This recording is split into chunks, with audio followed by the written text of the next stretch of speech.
Good evening and welcome to Poland Daily. I'm Nicholas Richardson and this is the news. The Ministry of Health reported 10,896 new infections and 28 more deaths as of yesterday. Last week the respective numbers were 6,170 and 35. The statistics show clearly the rising wave of coronavirus infections. The Minister of Health, Adam Niedzielski, announced that up to 40,000 beds would be available for new patients. The Minister stressed that the rising number of infections is very disturbing. Compared to last week, the infections are almost doubling. The growth has reached 75% week to week, and this is a decisive acceleration compared to what we have seen in recent days. Because in recent days, the average increase in the number of cases from week to week has fallen from 30% to 25%. Hence, yesterday's numbers are a very disturbing signal. Taking a COVID-19 test is going to be simplified in a radical way.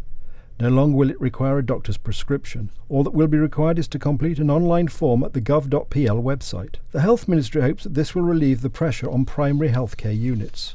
Another element of the government's strategy is the expansion of temporary coronavirus hospitals. One such unit operates at Warsaw-Okęcie, and another in Radom will be opened this week. Temporary hospitals are very important, and their role will grow as the number of people visiting doctors increases. And there will be more and more of these people because we have a high epidemic rate.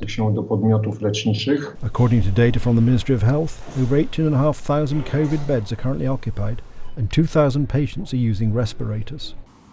The term of office of the Human Rights Ombudsman ended in September last year. A candidate for this position must have the support of a majority in the Sejm and the Senate. The majority in the Sejm is the United Right, which forms the government, and in the Senate, the opposition, which rejects the candidate supported by the government, has a majority of one, although one opposition senator has declared support for the government candidate. The new Law and Justice candidate is Bartłomiej Wróblewski, a doctor of laws and a constitutionalist.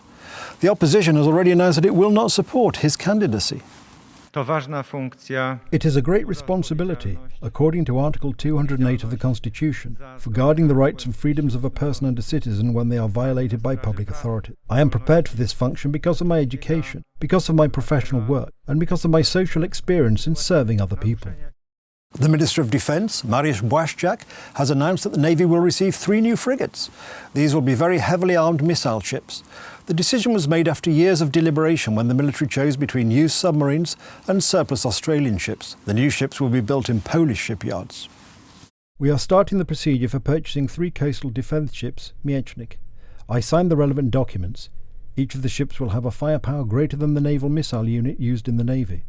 We want the contract to be concluded by the middle of this year. The Minister intends to close the deal by June this year. He also put his authority at stake by stressing that he is going to limit the demands of the Navy and keep a check on the shipyard's price. Today is the National Day of Hungary, commemorating the Hungarian uprising of 1848 to 1849. The Hungarians, at the time subjects of the Habsburg monarchy, demanded the abolition of censorship, civil liberties, equality of religious denominations, autonomy from Vienna, and the withdrawal of foreign troops from the country.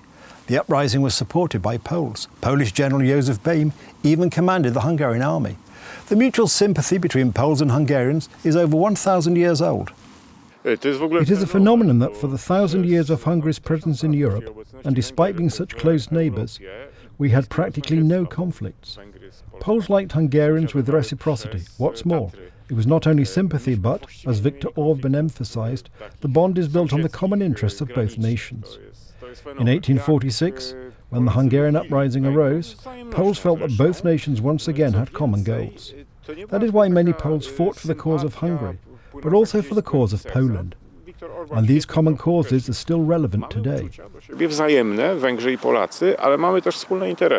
That's the news. Thank you for watching. Stay with us for the weather, Poland Daily Business and more programmes. But from me, it's have a good night and a better tomorrow.